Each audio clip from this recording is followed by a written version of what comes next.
Dodge, Yahoo, Phantom of the Forest, you Spear, Finger, Fire Dragon, Ohio Grassman, Silver Giant, Bloodless Howler, West Virginia Vampire, Coyote King, Hogzilla, Devil, Dark Coyote Killer.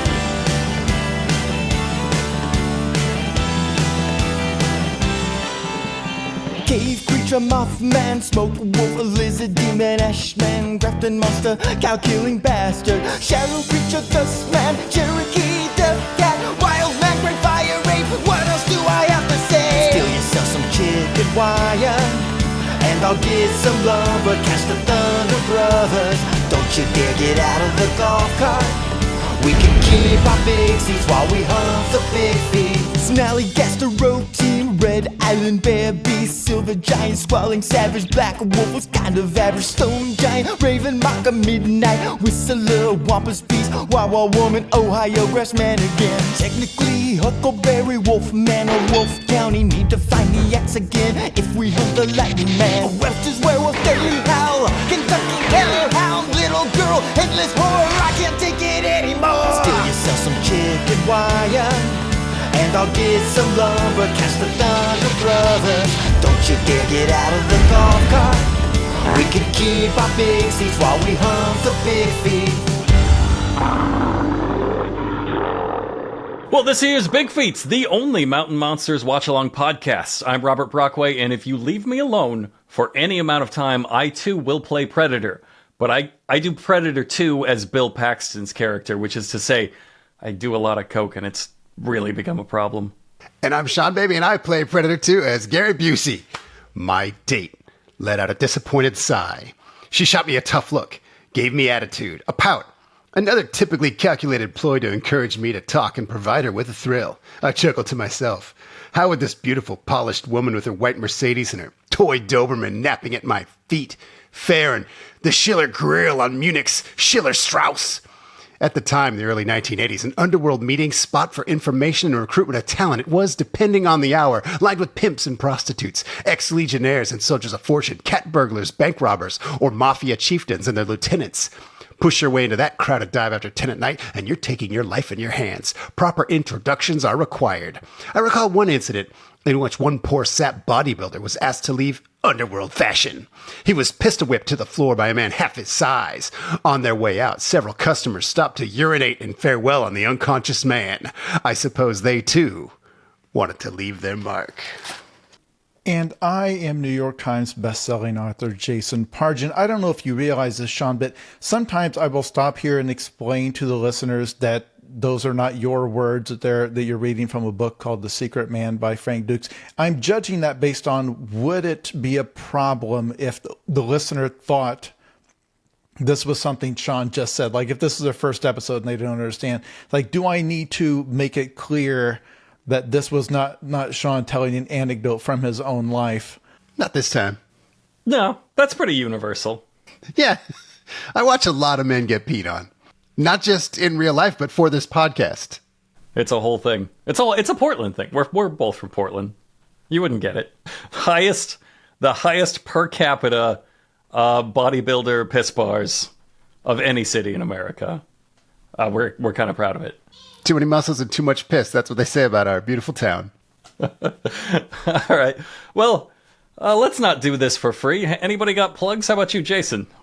Yeah, the book is now out in paperback. And for all of you saying, why would we give a rat's ass about the book that you've been promoting for the last 2 years being in paperback? We could have gotten it in any format we wanted. Hey, guess what?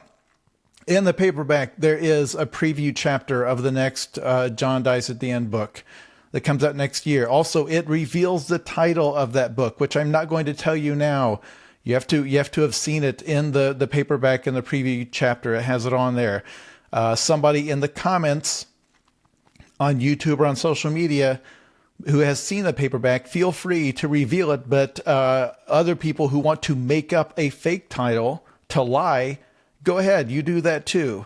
Get people talking. And there's absolutely no way anybody will guess which one's the real one. If that's a sub game we're playing for a prize, a special prize, no winners. There will be no winners. I realize that the cover of the book is actually not in frame on the YouTube video because it's way over my head. It's the exact same, the paperback. It's the exact same as with the exact same as the hardcover.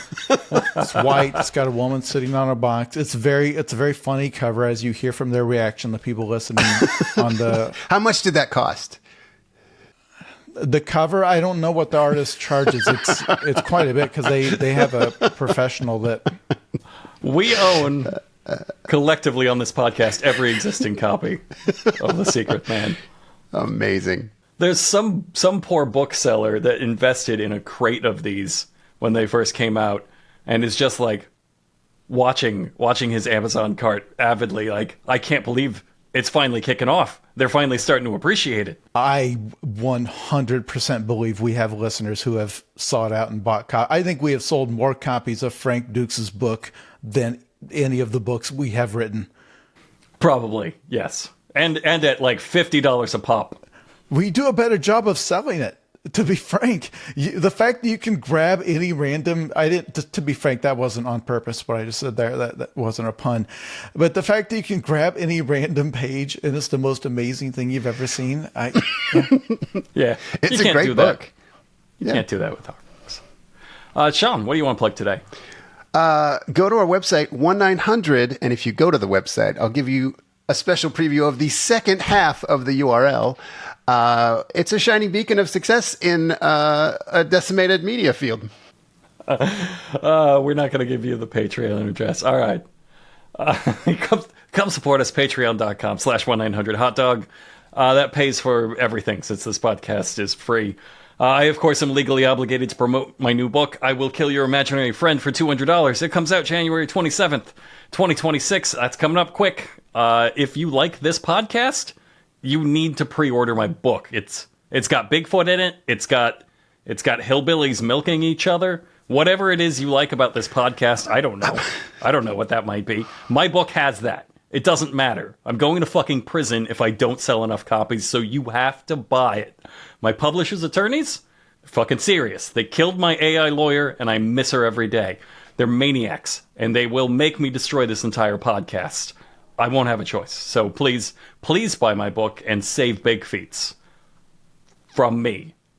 Thank you. Entire chapters are just lifted directly from The Secret Man by Frank Dukes.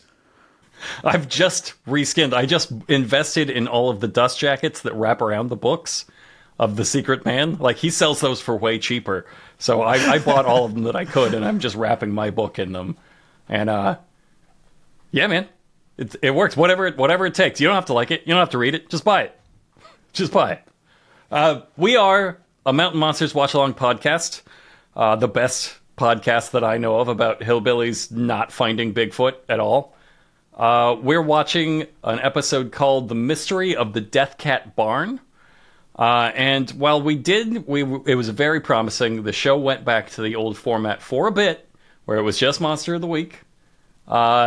It turns out they riffed themselves into a serial season again. The improv got out of their fucking hands, and they're doing serial storytelling again. And it ended so badly last time. I can't wait to see what they haven't learned from that and how they implement it on this season. So unfortunately, I do have to do a brief previously on Mountain Monsters. While they were out hunting for the Cherokee Deathcat, they came across a barn and spent the rest of the episode not quite getting to that barn. That's it. I'm done. This recapping. recap is going to take forever. Oh, you're done. Oh, good. It was not the best experience to be watching the previous episode, where in the very first, they start that episode deciding they've got to get into this barn because it's where the Cherokee Deathcat lives.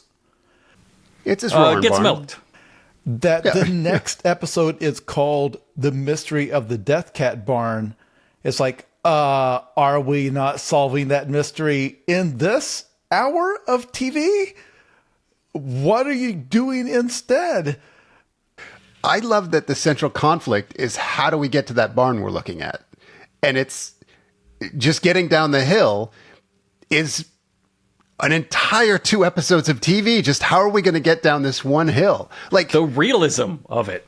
though. Like, that is legitimately the struggle that they face every single day. And I think it's bold of them to put it all to film so that you can feel their frustration looking at something that is a short walk away and being like, I It must can't. happen all the... They probably go to the mall and see a Cinnabon like 9 stores Two-parter. away and just be like, how the fuck are we going to get to that?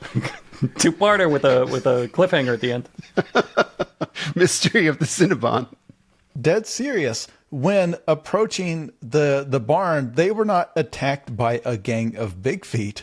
They had to stop because Jeff lost something, his special cross that his wife gave him before she will die someday. Before she will die someday. In memory of his still living It's wife. stupid when you put it like that. That she bought at a store, not like a family heirloom. They went looking for it. Then Huckleberry got lost in the corn.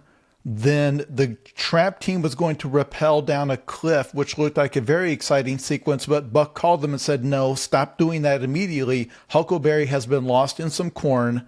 So they wandered around looking for the cross. And then they wandered around looking for Huckleberry. Cut to credits. End of episode. My favorite is when we pick it up. They are, and I think maybe to the pace, exactly where they were when they started, which is standing atop the hill, looking down at the barn. If you were making like a French film about the futility of middle age, Zero I think we need to think about success. it like that. I feel like the stupidity and the failure has become a part of the narrative. Like in 1,000 Blows, when you see that young boy run on the beach and he runs for like 12 minutes and you're like, okay, they're saying something about this. That's the way French make movies. I feel like if we interpret this show in the same way, if we give them that artistic credit, it starts to become pretty powerful. Yeah, that was 42 minutes of not getting to a barn. That is quite powerful. I do feel that in my time-weary bones, slowly turning to dust in my body. Yes. but they were saving it all for this episode, because remember the stuff that did not come up last week. One, remember there's a Bigfoot there. 2 episodes ago, they saw that's going to come back. The fact that they now found out that the creatures they've been chasing are skinwalkers. Remember the skinwalker circle, all of that stuff. Huckleberry's tribal elders on the reservation told them. So there's going to be skinwalkers in this episode, shape-shifting beings that can shift from monster to human. Speaking of Huckleberry, he is playing Predator again, so we do have to deal with the Predator from the film Predator. From the hit film Predator out there somewhere. Mm-hmm. There's tons they've got to get to. This is going to be a fast-paced episode. If anything, it's going to be a struggle to get to all of it. Truly. So they are looking at the barn, and they hear the Cherokee Deathcat roar. Just a quick reminder, they've decided canonically the Cherokee Deathcat is a manifestation of all the souls of every Indian who died on the Trail of Tears. And it's in this barn that they're looking at being milked. At last we're here. We're ready to get to the barn. Buck turns to the camera and says, "Now we know. We want to get to that barn." Finally, they've decided. That's what they've learned over the course of the last episode and the conclusion they're introducing starting this episode today. We've learned that we do want to get to the barn after all. We weren't sure about it. Oh, yeah, that's the other element. The hillbilly Jigsaw, who showed Buck a video of the barn, filmed himself pointing at the barn saying, "Go here." Imagine him now watching the past, however many days have passed in Showtime, a week that they've been wandering around in the corn like, we got to get down there somehow. He's got his head in his hands, like just pulling at his hair with his fists, going, I shouldn't have put it at the bottom of a hill. What the fuck was I thinking? He's got to know. He's got to know he fucked up. Buck finishes by saying they lost Huckleberry in the woods, which adjacent to the corn. So he's out there, of course, playing Predator from the hit film Predator, and now they have to find him before he solidly invents another Predator. Like last time he started committing to now it's got cloaking technology. It's got if you leave him alone, he just starts at it. Now He was covered in its blood last time. He had a knife fight with Predator. Yeah, he did the "if it bleeds, we can kill it" line last time. Yeah, that's the ticking clock is stopping Huckleberry from inventing the entirety of the movie Predator. You got to stop him when he's just at the jungle part. Like, that's fine. You can improv your way out of it. But Huckleberry within the corn says, "Tonight, I don't have a feeling of being watched. I know I'm being watched, and this feeling makes my hillbilly blood thicken up." Again, a sign of a medical issue being dismissed as the supernatural. No, I don't doubt your blood is thickening up. Go see your doctor. Again, that's a really artistic way of saying boner. If you were a fancy French filmmaker, your hillbilly blood thickening up would be like that's a country boner. It's just a real fanciful way of saying country boner. I think it's Willie that phrases it like this, where he says, "Huckleberry's gone into the corn." Like that's where his people go to die. Like, that's the metaphor for like, his mind has gone. He's gone to the corn again. And you can add something to the drinking game, which is where the team starts looking for a sign of another member of the team, where it's like they see some corn mashed over. It's like, all right, this is in the width of Huckleberry. So now they're stalking him like he's Bigfoot, and they're going to keep doing that over these next few episodes. Like, look, boot prints. I think he was here. It's like, text him on his phone. You canonically all have phones. You pull them out all the time. Yeah. Text him, ask him where he is. They go back to Tree. You guys know the location Tree. And they're like, this is Tree where we told him to go left, but he went right, which is the opposite of the direction he went. And so then Buck says, we got to see which direction he went.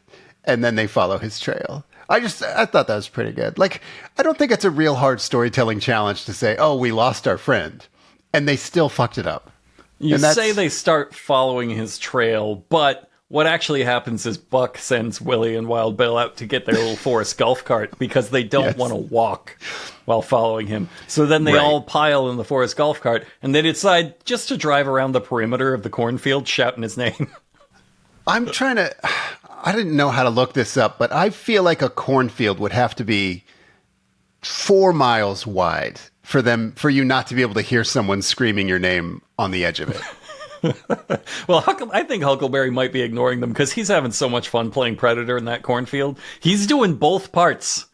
Predator can mimic voices. He's doing Dylan and Mac when they spot the camouflage. He's like, the corn's moving. Hold on. He's like stopping. He's stopping himself. Mm-hmm. Something in that corn. He's having a blast. Corn.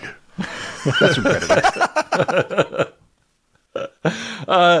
So when they're driving along the perimeter of the cornfield shouting his name, when all of a sudden, dead in the middle of their headlights, they spot the Scarecrow from Batman. It's the actual Scarecrow from Batman. I think they bought a Scarecrow mask from whichever Batman movie that was. It's Party City, the Scarecrow from Batman, pinned in their headlights, and then he very gleefully scampers off into the corn on his merry little way. Now, our boys know a trap when they see one. Playful Scarecrow scampering off into his home territory, the corn, a place that imprisons them every single time they set foot in it. Now, they're not going to fall for that. Let's get into that corn. They get into that corn. I love the idea of just a guy in a Scarecrow mask, and they're going to kill this man. Like, they get their guns out. They're not like, hey, let's go ask that dude what he's doing. Let's go ask the Scarecrow from Batman if he's got more Batman costumes so we can play Batman. Yeah. The mask is the mask from the guy who did the video presentation that sent them here.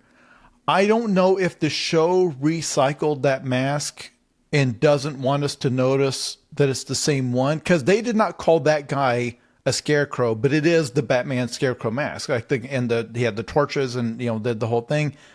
They never say, "Oh, the guy that sent us out here, Hillbilly Jigsaw number 6. Why he's? Oh, are you here now? Are you doing the search yourself? Is that what's going on?" He got real playful. They just talk about him like it's an unrelated Scarecrow man. As far as they're concerned, yes. They do seem to think it's a man in a Scarecrow mask. which means I think it's fair to kill that. Like, if it's not Halloween and you're running around in a scarecrow mask, in North Carolina, legally you can kill that man. That's just on the books. Not if he's in the corn, though. Like, I think it's like a You're stand right. your I forgot corn about policy. The like county statute. That's his home territory. He's allowed to be there. Would love if they just lined up like in Predator and just opened fire into the corn. Just as Buck's got a minigun, just the corn flying everywhere. There's laying waste. There's plowing that whole field. Wild Bill yelling, "Get some! Get some!" So they chase him in through the corn, and then they stop, having instantly lost both themselves and him for a moment. So take a drink. We're lost in a cornfield. Yeah. And then they're listening for him, and then all of a sudden they hear a pitch-perfect Joker cackle, which, wrong mask, buddy. And he jumps on Buck and then runs away again. He scampers away, like just a little, like a mischievous little goblin.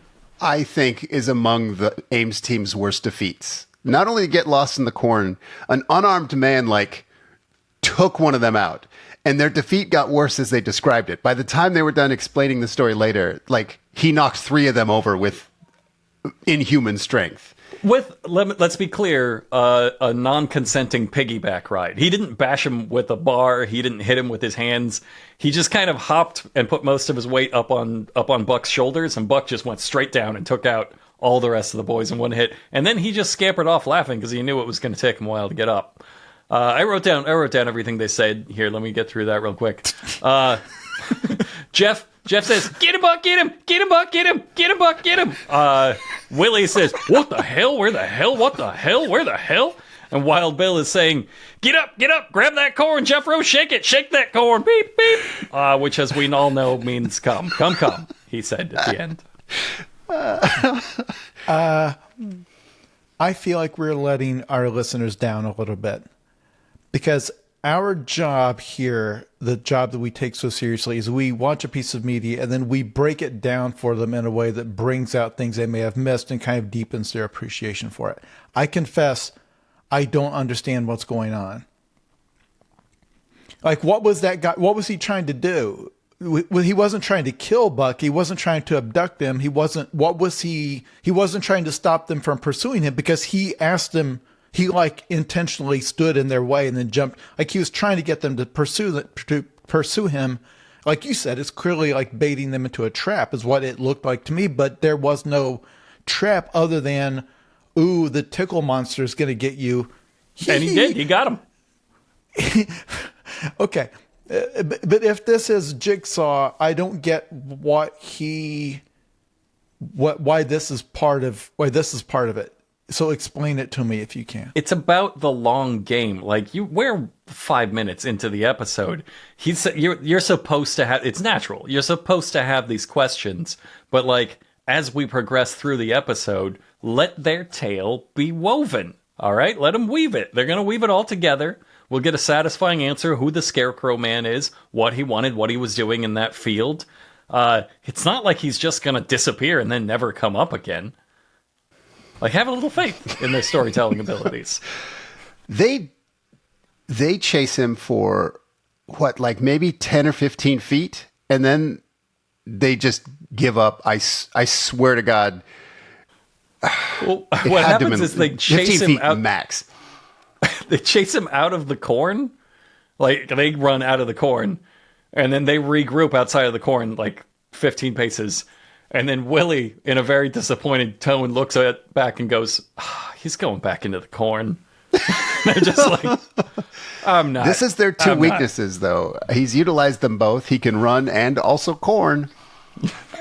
You're going to see, they're going to start doing something here that they're going to start doing a bunch in the next couple of episodes, where it's one of them says, that Scarecrow, he ran like a white-tailed deer. I couldn't even get close to him. They're going to start talking about how superhumanly fast these people are they're running into, but they can't always do like a special effect to make them look like they're going faster. So it just does become that unintentional. They just don't fall down thing. every 6 feet, so they move at this impossible pace. Yeah, their mistake was filming them and then playing it back in normal speed as the Scarecrow just jogs away. And you're like, and they both get up and go, he's so fast. He's so fucking fast, we'll never catch him. I would say even maybe sub-normal speed, because you can see him like kind of struggling to get through the corn with the mask. He's just like, kind of pushing his way through there. And they're just like, that's impossible. We'll never catch him. So they go back into the corn to ambush him. And they say, let's go lights out. Like they were going tactical. As if that's the only thing that could possibly let this corn sprite know there are 1,100 pounds of man coming through dried corn at him. So we jump over to where Huckleberry is. Remember, Huckleberry's also lost in the corn, but they haven't regrouped. They're in a separate spot. He's still also very much lost in the corn, and he believes he's closing in on the Predator from the hit film Predator, as he says, so close, just 30 meters that way. Yeah, that's 90 fucking feet through a dark cornfield at night. That's not ambush range, I wouldn't say, especially when you can't move through the corn very well. But they forget immediately that he said that, because both teams charge at their noises at the same time. And certain that they've got their Scarecrow dead to rights. And you would assume this is how the witch's prophecy comes to pass. They all just open fire and blow the shit out of each other. Like, that should be the end of the show. Like, Sopranos style, cut to black, let the implication. I want to make it clear that this takes so many shots to set up. Like, it feels like 20 minutes of, like, these guys are going to go for that noise, and Huckleberry's going to go for that noise. And it's obvious immediately to the viewer, okay, they're going to charge into each other, but they just, like, let it build and build. And they even go to commercial break and come back, like, oh my God, are they going to bunk into each other or murder each other? Also, Huckleberry's much more on board with that murdering. He tries to tackle them long after he can physically see them, and they start wrestling with Buck him. is like, oh, what? There's a noise. Like, he sounds like Buck, his dear friend of many years.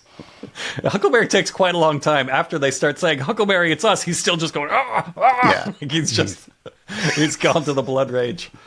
Also, by the way, right prior to this, Wild Bill screams, I wish I had a gun. I'd have blasted him right in the back. For the listeners home, you're not allowed to do that. If a guy tackles you in the corn, even in the state they're in, whatever state they're in, are they in Virginia right now? I'm certain it's not illegal to shoot someone in the back while they're running away giggling from having tackled you in the corn and tickled you briefly. I love that he specifies in the back. I would not wait for him to be clear, I wish I had shot this unarmed man while he was fleeing from us. On his home turf, the corn, of course. On his property. On his property. Buck of this says, don't let anybody fool ya. Huck, he can move like a ninja. So I like that. I really liked when Buck came back, or he said, Huck, why'd you come this way? And Huck says, I got drawed up into this corn. Which is a really weird way to say, I thought I was being hunted by the Predator from the hit film Predator. I would have led with that. He never explained it. Meanwhile, as far as he knows, it's still out there. As far as he knows, like, oh shit. If you guys are here, then something else out here is the Predator.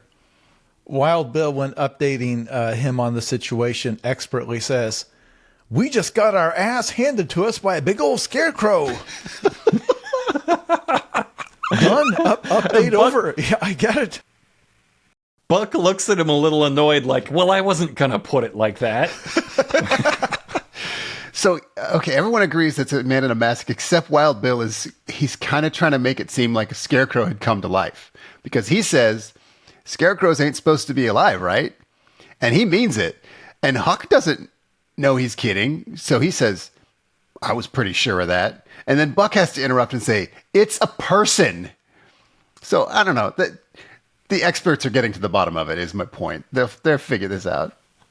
It must be so frustrating for Wild Bill to play such a good comedic foil to a whole group of terrible straight men.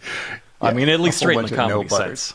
Because sometimes they openly get annoyed that he's done comedy at the wrong time in their show in which they pretend to hunt the Mothman in a cornfield. And some like here, You tell me where the joke part is. him being annoyed that he's ruined the tone because it's like, oh, we almost killed each other just now. But for the listeners at home getting frustrated who've been waiting 2 weeks for these people to get into the barn, finally the team is back together. Finally they've regrouped. They found Jeff's stupid cross. They found Huckleberry. Now time to get the hell out of there. Go back to the hotel. They are going to bed for the night. They are done. Mission accomplished. We did what we set out to do. We found Jeff's thing that he lost, and we found Huckleberry, who was in the vehicle that we rode over here with. Done. Call it a night. There's no need to rush. We have advanced the cause significantly. The Deathcat barn is on fire. Maybe it's tonight or never. They go home for the day, and when they come back in, they say, we gotta check in and see how Willie's gonna build this trap. For what? You haven't made it to the barn yet. You have not introduced the monster. Is it for the Scarecrow Man? Oh, I really want to talk about this trap thing, because Willie's trap, they're worried that they're going to get another Blair Witch disco ball. And so, which they call a structure. And so Willie has a plan. He's going to build a trapdoor inside the trap. So it's a double trap, kind of. Mostly it's the exact same trap, except now instead of bait being the bait, the trap is the bait. And also the trap. I'm only a little bit kidding when I say it's genius. Okay, you're missing one element to this, and that is that Buck introduces his concerns. He says, like, it's not about that we're not catching these skinwalkers. It's about that they're leaving these sculptures, which really hurt our feelings inside the trap. And I don't want to see another one of those sculptures. And so Willie builds a trap that has a roof that lifts straight up off. No place to hang the sculpture. Problem fucking solved. That's a trap builder right there. But I feel like the listeners might be confused about how the breakaway floor helps. Guys, they're specifically making this a man trap. We talked about this in the last episode of the podcast, that it's actually against the law to build a man trap for any reason. Even if it's a really bad man, you can't just build like a bamboo trap for him to get into. But that's now explicitly what they're doing, because the whole thing is, it was already built for an animal because they've got the meat there or whatever to attract the souls of the Native Americans who were tragically slaughtered in the Trail of Tears. But this time they're saying, yeah, what's happened is we've got a human with human level intelligence who is coming and taunting us. So we're going to dig a hole and then put like a breakaway floor and then camouflage that under like a big pile of very conspicuous leaves that for some reason the bottom of their trap is just covered in leaves where there would not be leaves to have fallen naturally there because it's in a closed space. With the idea of when a person gets in here, they will fall through the floor and the trap will trap them in there. The rest of these next 2 episodes are going to be about trying to trap a man. I would love this to be played in court somewhere. It's just like all the jury has to sit patiently and watch like 3 fucking hours of them like, when are they going to get to the barn? This is all relevant, I promise. So yeah, they're going to modify into a man trap. We've joked about it. They finally crossed that line. They finally, like we've always said, like they must be pretending like this has to be for the animal form of the skinwalkers because you can't trap a man. No, it just hadn't occurred to them until now. And now they're like, fuck yeah, let's trap a man. And not if it's a reality show. Not if it's you're still saying it's a reality show. You can't trap that man. And you can't shoot him in the back. I think it's a good move, because even in the fiction of this show, Cherokee Deathcat jumps right through this trap. It is twigs and planks. It is probably one of the weakest traps Willie has built. Yeah, it's only for the man form of the Cherokee Deathcat. It's not as good of a trap as the one that... It's not as good of a trap as the one that failed in season 1. Remember? They've done this before. And that cat, even being a cat, didn't fall for the trap. Imagine those 1,000 restless Indian souls just thinking, are they getting worse at this? Are they getting worse at this over time? Like, I thought, like, after that first trap, I was like, God bless their little hearts. Maybe they'll learn. No, they're getting worse. They're degrading over time. Okay, it's time to talk it's the next day. It's time to talk to a witness. And this is Felix, and he has information on the barn. It's a barn witness. And Felix fucking kicks ass. Felix is... I think he's a working Giancarlo Esposito impersonator. Yes, he had a lot of absolutely is a Fring. talent. He's doing Fring. He's doing Gus Fring for sure. He's doing Gus Fring when Gus Fring is like the manager of the restaurant, and he's like disturbingly normal, and you're like, no, don't be normal. It's worse when you're normal. He's given that energy, and it's fantastic. And he's like,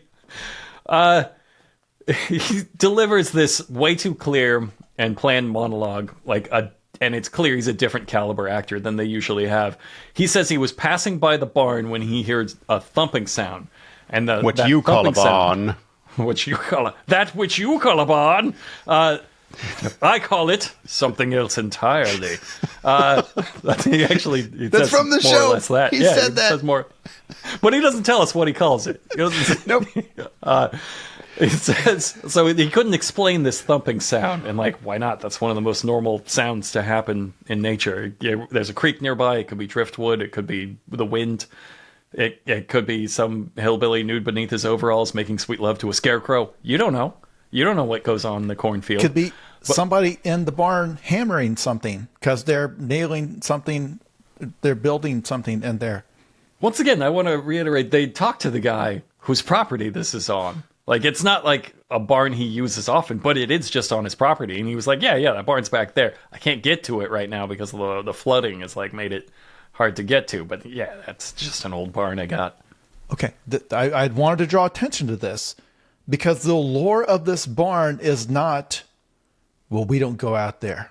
My family told me, my grandpappy told me, you can inherit this land. Don't never go out there to that old barn. Last time my brother went out there, never came back. No, it's just, it's down there. Only I can't get out there because there's water over the road right now. But if you can find a way down there, it's fine. Like, it's just it's a modern, normal house. That's going to be extremely funny. Spoiler. That's going to be extremely funny when they see what's in this barn momentarily. But Felix, the actor here, which again, the reason they're hiring better actors, they're giving them more to do. Like, some of these guys are getting monologues. But Felix, once he says he heard this noise, which, by the way, he imitates it by flapping his arms against his thighs to imitate the sound. For some reason, as you would, says, it's a direct quote, I transcribed this. Well, what I figured I would do is, I would take my cell phone out and record it. And as I pulled my cell phone out, I looked up, and it made the curly hairs in my head turn straight. I can't tell you what it was. I'm a professor. I believe in logic. But logic stopped right there. Buck, did you say you have a recording of this? The guy, I have a recording of it. Yes. Buck, can we see it? Guy, yes, you can see it. Good writing tip right here. If you cut all of that, if you just had the guy say, yeah, we were out here, I heard a noise, and then pulled up his phone and says, look at this, the audience is not going to be like, how would he have video of the thing? It's like, no, we would understand he just, like, yeah, you obviously pulled out your phone to record it. We wouldn't, you don't have to have this part where we go back and forth because many witnesses have had video. This is not. But this is a throwback. I think they're throwing back to the early days when they felt they had to dedicate long chunks of the show to the hillbilly explaining why on earth he would have taken something as sissy as video of something. Like, they're always like, well, I was out here and I was gonna video where my cows were running off to, and that's why I was able to capture. But I was out here on a job. That's why I had a camera. Yeah, and but yeah, this is what, 2019 now we've established. So this is just like one generation removed from the smartphone I currently have. Video is really something, though. Like, when was TikTok launched? Yeah, he could have TikToked it was around this video during the pandemic. So yeah, this is the TikTok era. This is. I was out here recording a dance for TikTok, but I just happened.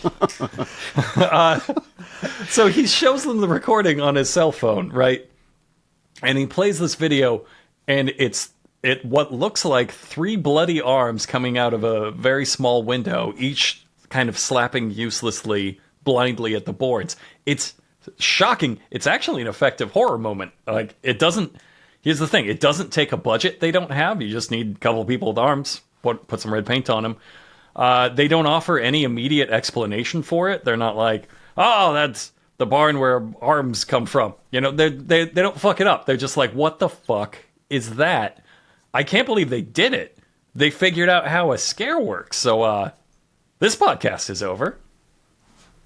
Yeah, I don't want to watch a looks version of this show. It's a Silent Hill Resident Evil shot. Like it would, you did an indie horror movie out in the woods. This would be a great moment from that. They would put it in the trailer. Now, again, though, we have to think about the implications here, because on top of what we've already got out here, the Cherokee Deathcat, the Scarecrow, a Bigfoot, the Predator from the hit film Predator, this blows all of that apart. There's some sort of a mini armed demon thing living in this barn. You now have to rethink everything. This creature is what, from another dimension? So I'm fascinated to see how they adjust their strategy and how they get into the lore of this thing and how it got in there. And when they finally have to confront it, how are they going to manage that effect? It could be just the form, the cat that binds all of the souls that died on the Trail of Tears. It's the form is dissolving. And so now it's just a huge ball of Indians. That would be scary. I worry that Jason, you made it sound like his dialogue was very stilted, Felix. But after he shows them this, he says, and I quote, "If I hadn't found that stream, I never would have been able to get to that house." And I feel like that's just like real organic dialogue. It's not like an NPC giving very clear instructions to the player. Yes. I feel like it's, yeah. You can see them highlighted in different colors in the text. The stream, I would never have been able to get to the house. You're like, oh, okay. Quest info updated. Stream. So now they know how to get to the barn. They have to follow the stream to the barn. That's what they got out of this. And they got a really effective horror moment that I would never have credited them of being capable of. So it's time to go and check in on Wild Bill and Willie's Crackhead Trap Shack, where Wild Bill is saying, "I'm tired of these shenanigans in our trap, and we are putting a stop to it today." You don't like the shenanigans. That's not a very threatening way to put that. Which, they are shenanigans. They're children who are putting taunting sculptures up in your trap. Like, if your response is to try to murder them for that, you're in the wrong. Like, the level of response. Like, they want a prank war, and you're like, I'm gonna shoot those kids in the back. But meanwhile, Willie says, "We're getting ready to catch ourselves a kitty cat." I feel like he's several steps behind on this episode. Yeah, are we? I don't think no that's longer where a we cat are. trap. Well, they haven't told him about the Apache Death Octopus yet. It's like, that's a very different trap. It's a very different trap. To be fair, he might think that the Death Cat is the one putting the sculptures up. Little kitty sculptures. It is a skinwalker. He doesn't like He's to bat the only them. one that remembers that detail. I don't know. He would enjoy reaching up and batting them with his kitty cat paws. They are. If I had to put money on it, I'd say he's more confused than... Yeah, that's true. It's a great cat toy. They look like cat toys. So Wild Bill is in the trap, and he's digging the hole, the false floor, and he brings the pick way down, and he leans his ass way out, and then brings that pick down, and it gives a little grunt, and it's a very strange position to be in, because he looks like off balance. It's not like an effective way to do that. You're like, why are you posing like that? And then the camera pans over to Willie, just sitting outside leering at his raised ass, real filthy. And he says in such a creepy way, "Now that's some dirt loosening right there." Like, real slow, and you're like, what the fuck was that moment? Like, if that's not filthy, I don't know what that was supposed to be. There's no clean explanation for that. It's like they're starting to lean into the fan fiction or something. Like, they've started finding it and being like, let's give him a little something. Us. Yeah. The BIGFEETS fellas will love this. They're going to put so much money in the jar on this one. So they've dug the pit when they hear a noise and out in the woods, and they start heading toward it. And then they hear another noise, and now they think, okay, that can't be the Cherokee Deathcat. There can't be 2 or 3 of them. Because it took the entire Trail of Tears to make one cat. Yeah. You need more atrocities than that to make more cats. The sound they played was of the roar that they have established. So now, guess what? There's multiple Cherokee Deathcats. Yeah. Another complication to this episode. How many creatures are we up to now? I think this is the gorilla form from the ice kidnappings, I think is probably what this is. Okay. Just theorizing. It's a Tulsa bombing leopard. It's a Tulsa bombing leopard. I have some notes because they only dig this pit 3 feet deep. That's not deep enough to hold a man. Also, they could just rig the trap to go off when someone goes inside. Like, there's no reason for the fall-away trap door. They could make it look like the trigger is on the bait and then have the trigger be somewhere else. Or, as we said, cook the meat. Cook that meat, baby. Yeah. Smoke it. Smoke that meat. That's a good point. Make it like a Nintendo 64. Something to be like, oh, someone left a Nintendo 64 in here. Listen, That's this is 2019. That looks like a guy of a certain age. You put GoldenEye on that, baby, you're going to catch a man. You're going to catch 4. You're going to catch 4 men. Get yourself a druid or a scarecrow. You're going to catch 4 middle-aged men in there, and they're not going to want to leave. But I do like that they just leave. I like, hey, they just leave. Oh, yeah, they flee. Yeah, get out of They here. decide there are 2 or 3 Cherokee Deathcats, which, spoiler, no, they're not. That will not So they think it's not the Deathcat, which means they probably assume it's these men they're trying to trap who just saw them fucking dig the pit.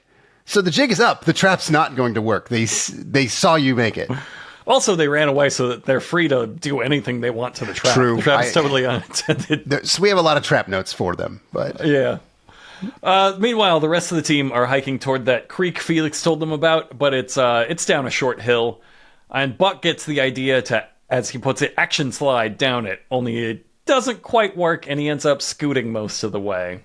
And then Jeff starts to follow suit, and he ends up scooting also. And Buck starts mocking the way he scoots. And before he went, Buck handed his gun to Huckleberry at the top, whereas Jeff actually went down with the rifle, and so he kind of has a reason to scoot awkwardly. And then that leaves Huckleberry trying to come down the slide after them, only now he has to dual wield shotguns as he's butt scooting down what they call a hillbilly water slide. This is the funniest way to die, right? For all 3 of them, I mean. It's like dual wielding. He's got 2 targets. He's going to butt scoot down, blow both of their brains out, and then fall down and break his neck. That's how this should have ended. Yeah. That's how they're all going to die, probably. They determined that it wasn't actually the right way, that they did this whole little slide bit for no reason. So they get out, they start driving around looking for the path again. I do like that they're looking now for an enchanted path and not like a ladder or a pair of balls or whatever it would take to get down the hill to the barn. They have a quest, which I think is better than just being too fat to go down a hill. Also, the sun has now gone down. They've been doing this all day. It looks like they've been out there for 8 hours trying to find. Again, for people who do not watch the show and only listen to us, they found the hill overlooking the barn. They stand there. In theory, if you don't feel like going down that hill, you just go one direction or the other. It has to end at some point because there's a barn down there that people use. You would see, okay, well, the road comes in this way. Let's go somewhere this hill ends, and there will be a road that leads to the barn mathematically. And instead, they spent all day just driving around the woods trying to, again, like it's a Legend of Zelda level, trying to find the stream that will lead to the road that will. This is a barn that this guy uses. It's on. Ask the guy. He told you, yeah, that road is flooded out. That's the only thing. Ask him where the road is. Ask him. Then go there. I'm sorry. It's more complicated than you're making it sound. Like, we can clearly see this river they're talking about that flooded it out. And it's, I don't know, 8 feet across. Like, it's not like they just have a bunch of planks on hand that they can set down and walk over and get. If they did, I mean, yes, of course, set down the planks, cross the bridge. It's a creek. Like, maybe just wade through it. Even if you're like, oh no, it's too fast. It's 8 feet. You're not going to drown. Well, maybe Buck might drown in that. But no, they found their mystical path. And they've been out all night just going down the butt scooting slide over and over again. That's what happens canonically in my head, is they were just running back up to the top and going down again. But no, they were driving around looking for the next path, and then they slam on the brakes, and they all run out of the cart saying, "That was the Deathcat! You saw it! You saw the Deathcat!" You didn't see. I didn't see fucking anything. I didn't even see it shake. Running around saying the monster was just here. Man, we almost caught him on camera. Because they do something. Go.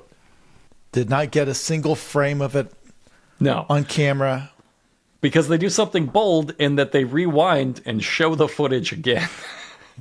And nothing, not even a blur. They didn't do anything. Which, again, they're at a stage where they could do an effect here if they wanted. It's pitch black, low res night vision videos. They're not above faking stuff. They could have something running across the street there. Wait, you think those arms were fake? You don't think that was like an Event Horizon barn or something?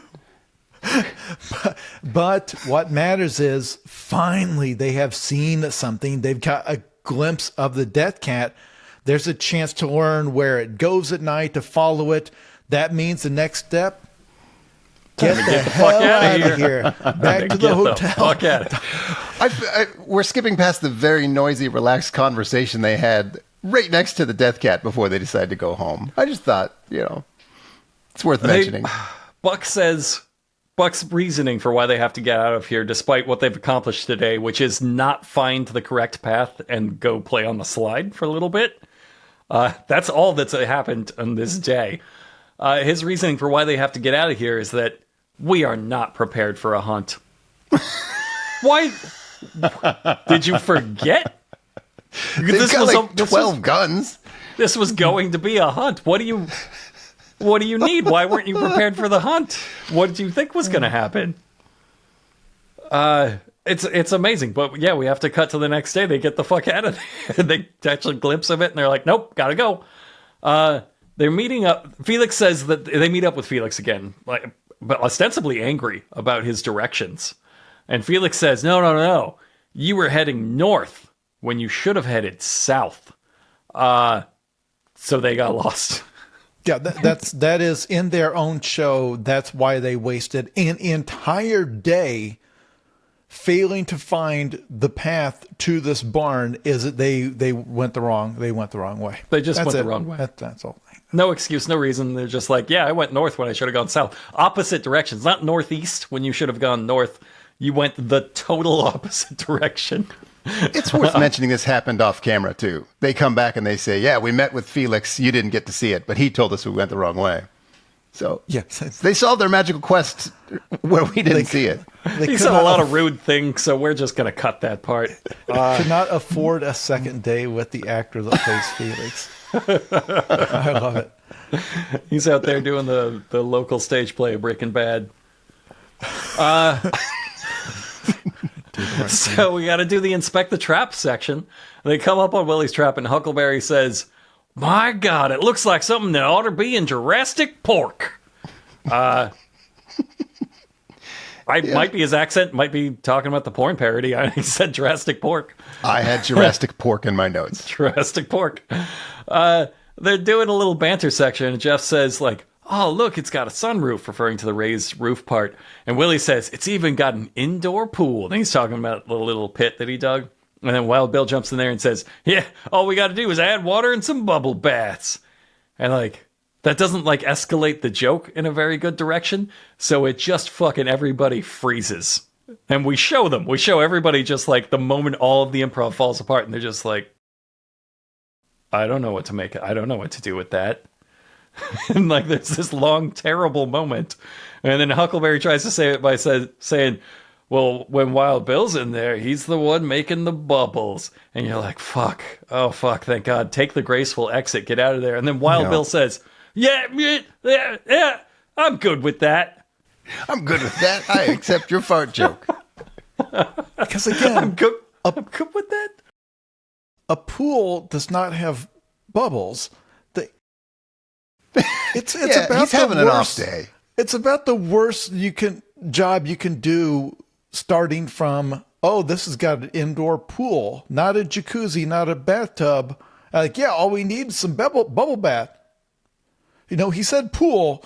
Can we just take it? Can we take it again? And he's like, well, when Bill's in the pool, he's the one making the bubbles, because normally in a pool, the bubbles are from something else, but he makes his own bubbles in a swimming pool. Like, okay, are we still using the wrong word here? Can we just do it again? We could just rewind and just shoot this scene Rewind. again. No, I'm good with that. I'm good with Just that need take. some onions and literally- penguins for our banana farm. He gave him. We left the bit in where while Bill was like, "No, we're using this take." I'm good with that. I'm good with that being the take. They put what I love here is they put stakes in the trap, so none of them seem to remember this is a man trap anymore. So it's a man trap disguised as a cat trap, and the only men that it's tricked is them. When did they even decide that's what would bait it? Because again, it's just meat from the grocery store. They just I'm went and bought- sorry. Are we really pretending like we don't recognize Safeway Select boneless center cut pork chops extra thin? Because They look I used pretty to buy nice. those. I used to buy those I looked them up, $12.49 a pound, boys. It's as mad as I've been at the show to like let those delicious pork chops I used go to on. eat those all. I used to live off that shit, man. Hey, Sean, they 100% ate those later. They took makes them out of me- the trap that makes after the me shoot feel was better. over, and they cooked them and they You're ate right. them. I'm telling you, you're they right. did not leave those out there in the woods. But Wild Bill gets a great line, says, when that Deathcat gets a whiff of those select cuts, it'll be just like candy to a baby. Because that's He even the calls them saying. select cuts. Yeah, it's the saying. But you can all visualize, that's why they say this thing's going to come at me like a baby to candy. Because when a baby smells candy, they launch themselves at it like a wild animal. That's the classic saying. It'll be just like candy to a baby. He must have figured there's like an opposite saying where like you have to explain how the baby got that candy. Like it's easy as taking vicious candy attack. from a baby. So it should be equally easy to give candy to the baby. Yes. A senseless Little charge. logic is That's there. how the baby got the candy. Except for select cuts. I love that he calls them select cuts. You're like, yep, all right. I hope you use the Safeway card. Got the points. It's very funny to me that you're luring the restless spirits of the Indian dead with Safeway bargain meat. That's really funny that's what's happening in a show. Also, okay, but there's some things that have not been mentioned here, such as, will the scarecrow show up? The fact that there are as many as 3 Deathcats. They seem to have forgotten that there's a Bigfoot there, which, not to beat a dead horse, very weird for a show to say, man, I think there's a Bigfoot here, and then to never mention it again. This is the only show ever made where that can happen.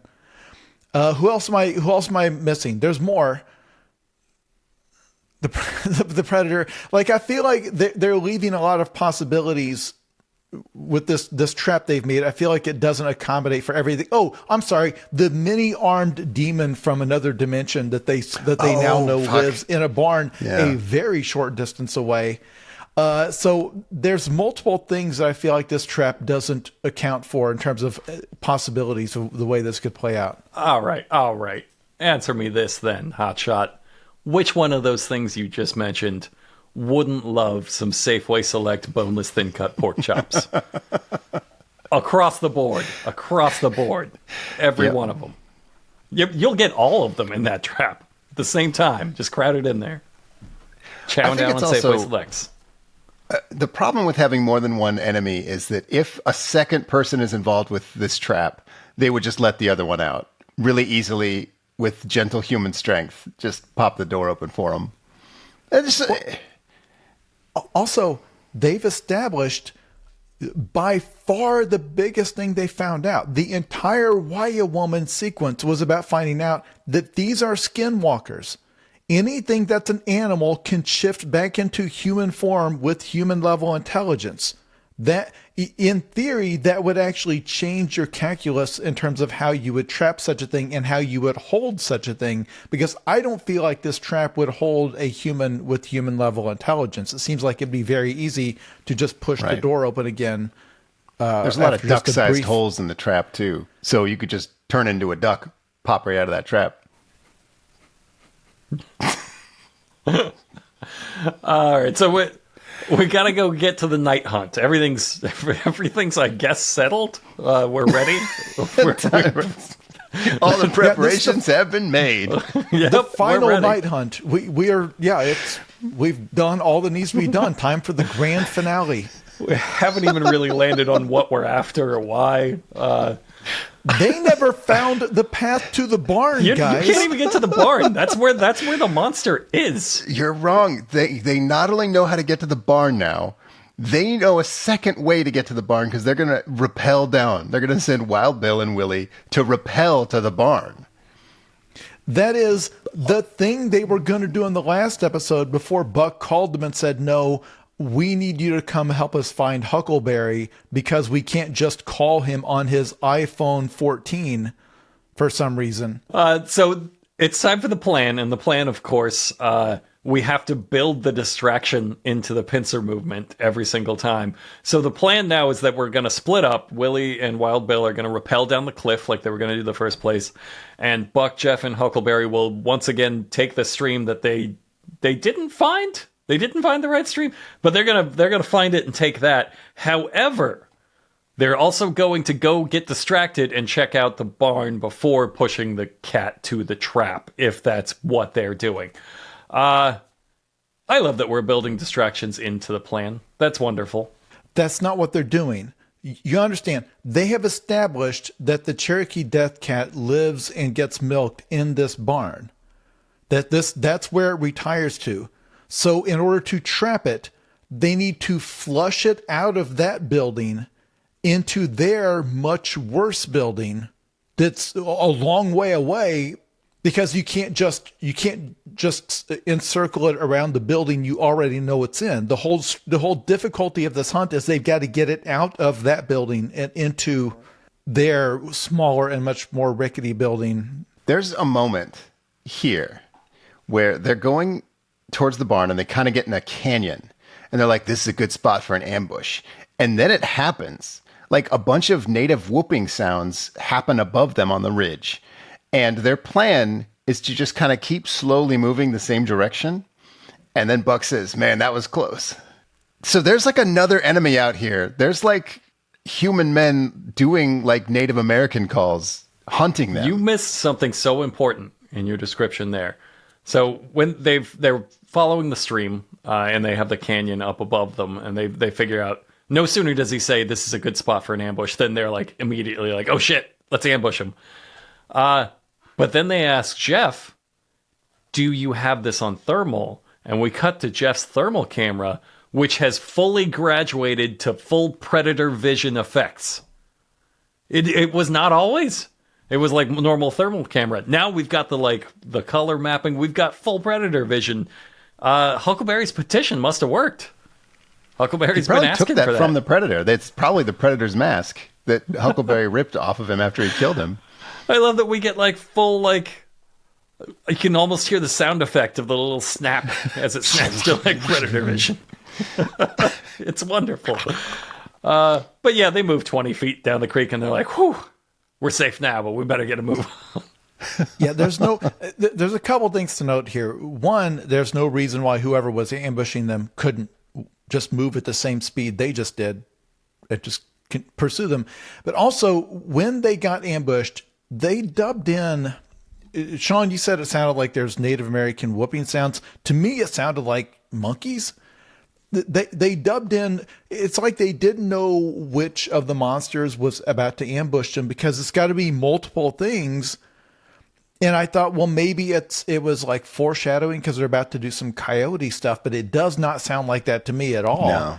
It sounds almost like there's some bird sounds in there. It kind of seems like the special effects guy just threw up his hands and just started adding. Yeah, it kind of sounded like kids playing, Yeah, I heard like layered sick Joker laughs, so I thought maybe it was a pack of Okay. scarecrows. Oh, okay. That could be.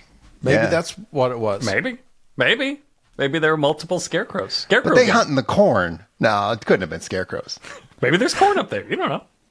For the good of the listeners, we totally skipped over the fact that they did the sliding down a hill thing a second time. They did slide. They did But it was more like slide. 30 two inches slide long. sections. It was like a step. It's not long enough to do the slide, but they decided that was so funny last time. They wanted to do all of the same jokes, and including Jeff struggling to get down. And Buck makes the joke that the reason Jeff got stuck is because his anus acts as a suction cup and sticks him to the ground. You're right. It's worth mentioning that because that did happen. Yeah, I guess I did say that it wasn't worth mentioning, and then I stopped and mentioned it. But I think it was worth it. Weighed down by the drag factor of his giant flappy butthole. I don't know, man.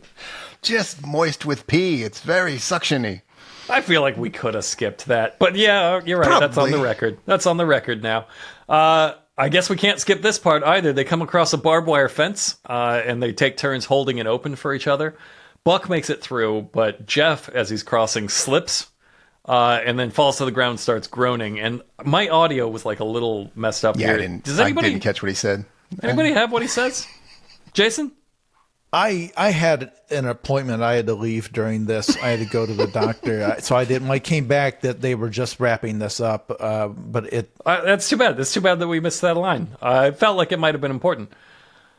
So Willie and Wild Bill are rappelling down the cliff, and Wild Bill is having a very difficult time that I don't think was planned. I don't think this was staged. I think he's not very good at this, and I think he got tangled in some vines, and I think he could have died. It was pretty close to dead. Anyway, so he's struggling getting caught in the vines, and I just look. We don't have soundboards. We don't have audio clips on this show. If I did play the audio clip of the sounds that he makes, you would never believe that they're rappelling down a cliff. It sounds like something very different, is all I'm going to say as a gentleman. Wild Bill eventually makes his way down. He finds a cave in the cliff, so he heads in to check for the Deathcat, because I guess we forgot about the barn? See, this is why I got confused, because they're treating this like this is the Deathcat's home, I guess. Worth mentioning, though, to get into the cave, Bill has to do like that swinging maneuver where you kick out and swing back in. Has to do it like 3 times to get a bunch of distance and swings into the cave. It's a legitimate, it's a stunt. I mean, it is straight up a stunt. Was very dangerous. He should not have been doing it. I know for a fact they did not have mattresses or anything. But no, it looked pretty cool. It was, he didn't have to do that. He's the guy who I think cares the most about trying to make this show entertaining. I've always felt like that. Now, he did get tangled in the vines 3 times before attempting to do that, so, like, I don't know. I don't know that he sold the cool factor, but certainly the danger. Certainly the danger. The danger He is almost what died. danger. It was not a Tom Cruise stunt. They probably should have ended on that because once he hit the bottom, he just went in the cave, and Willie's like, "Hey, Bill, where are you?" And they do that bit for a while, and then Wild Bill comes back and says, "That was like 200 feet in there. I kind of heard you, but yeah, they do end the of whole adventure. That's it." Once again, they do the whole Bill, oh my God, Bill, can you hear me? And then they cut to commercial on this cliffhanger, and they come back and go, "Oh, there he is." Yeah, it sounded like a weird echo. Huh, weird. So back with the main team, they find footprints in the mud, human footprints, and they decide they're the bare feet of a child or a small woman going towards that barn. Okay, Tiny, it's worth dirty clarifying. feet. Worth clarifying here. Everybody else finds footprints. Only Buck keeps saying, "Looks like a child's footprints." No one responds. This is going to happen over and over again. He's like, I think it's a little kid, and everybody else like, could have been a woman. I don't know. Yeah, Buck's could have like, been a "No, woman. Could have been a small adult woman of legal age of consent. Looks like it's like a nude child walked through. Yeah, he definitely specifically says. And from and the they've got impact the of her little left foot, bare, it feels dirty like she's feet. wearing a wedding ring, a Bigfoot wedding ring. So they head into the barn and they start hearing noises from above. And Buck says, "You guys got my back?" And we both cut immediately to Jeff and Huckleberry pointing shotguns at his back. I just thought that was a very lovely... You guys got my back? Yeah. If that back moves, we're going to open fire on it. So Buck won that argument. He spots bare legs and feet on the far side of the wall with take off, and they run outside to follow. And they run outside, and Buck says, "Hold up. This isn't the barn. It doesn't have any windows." They were at the wrong barn, and they did such a show of, "You can feel the evil inside this barn. This is it, what we've all been led to." Nope, wrong house. Just an unrelated barn full of dirty, barefoot night children.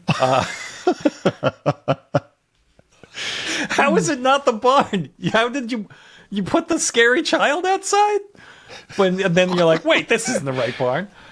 In the last few minutes, if you imagine the hillbilly Jigsaw with the frustration fetish, watching Bill get stuck in some weeds, watching them go to the wrong barn, watching them slide down a hill and do hill sliding bits for several minutes, and just for the second time. This is the wrong barn. You can't possibly think this is the barn you were looking at. From this point on, and not just this episode, but maybe every episode ever, it's just Buck asking questions to the camera. So he sees a fire in the barn. He says, "What the hell's a fire doing in there?" Then he says, "Who lit this? Why is this? Who did I see? Why are they here?" It's... I don't even know if he knows he's doing it. At one point he phrases it as, "What the hell's a fire doing in there?" Like the fire wandered in. Yeah. Okay, so they do find, as you said, they do find the right barn eventually. They follow the child's footprints to the right barn. And then Huckleberry gets his sizzle reel. I'm so happy for him when he gets his sizzle reel line, because he says, "You can feel the evil." And that wasn't the sizzle reel. I'm so proud of him. So they're circling the barn when they're hearing noise, and they turn around. When they turn back, there's an inexplicable fire having been lit that they can't quite see. They can see the light from it inside the barn, but they're like, "Oh my God." That's when they start going, "What is fire? Can we define fire? Is fire hot? Nobody knows." There's a debate about it. So they start creeping up around the corner only to reveal what is in the barn. And what is in the barn is a closed door in the middle of the room, not attached to anything, freestanding door on the far side of a fire. And on the door is one of those red monster symbols painted on it. And that's the end of the episode. Clearly next episode, they're going to open the door to nowhere, and it will lead to a pocket dimension of small, bloody children with dirty feet. Just the barn event horizon full of Apache death octopuses. That's certainly, it has to be. It has to be. It has to be. I can't wait. But for now, let's end the episode with our favorite quotes. Let's go with you, Jason. I've got so many to pick from. I guess there's one moment that was earlier in the episode where I think they were climbing over some barbed wire or something. Yeah. And then Jeff said, "I snagged my bag. Bad." And then Buck says, "Did you say you snagged your bag?" "I snagged my bag." They all scream laughter. Buck, "He separated the twins." Jeff, "I feel like I've been castrated." Buck, "Well, Santa Claus's snowballs got busted. There ain't going to be no Christmas cheer this year." I guess I did hear that, because I had that in my notes too. Oh, it's amazing. It's amazing you guys were able to hear that and write that all down so faithfully. I would never have guessed. The implication that Christmas cheer emanates from Santa Claus's testicles. And because he got his snowballs busted, there's going to be no Christmas. So Christmas to canceled. have all of that lead to that moment. Santa Claus ejaculates presents. That's canon. He still comes to your house and leaves a note. "Sorry, Christmas is canceled because of my scrotum. Because I snagged my bag. My ruptured scrotum. Snag my bag. You get it. Thanks for the cookies." If I'm feeling better, if my scrotum heals up by next year, I'll see you then. All right, Sean, what's yours? I mean, it's snag my bag, but I did write down one I liked, where it was right after they saw the scarecrow guy, and Buck says, "Look like a man dressed up like a scarecrow," and then Wild Bill responds, "What was that thing anyway?" I just really like that. I just really like that he refuses to accept the possibility that was a man in scarecrow mask. All right, I like my favorite quote came from Willie. They were all in the cornfield and had just charged each other, thinking that the other party, Huckleberry and the main team, were each the scarecrow that they were hunting. And after they had calmed down Huckleberry's blood rage, Huckleberry tells him, like, "I thought you were a scarecrow, man."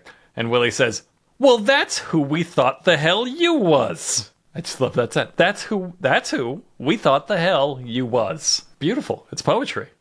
It's beautiful.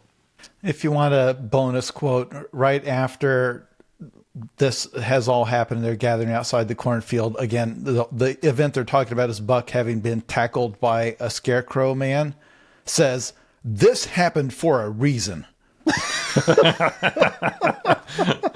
He thought I was a prize-winning pumpkin. Let's all do bonus quotes. You have another quote, Sean? God, I don't know. It's all snag my bag. I think I said my top 11 options for quote of the episode was snag my bag. Sorry, I got nothing. My bonus quote, that was when Buck was all mad about the scarecrow. And he exclaims, "We got all jacked up when that scarecrow started his shenanigans." Oh, God. What awards has this show won? Have we looked that up yet? It has to have won a bunch, right? Yeah, it got a Peabody and a Pulitzer. They have a Peabody on the team. One more bonus quote. When they were first distracted from the barn, Buck looks straight in the camera and he goes, "Oh, we're gonna come back for that barn."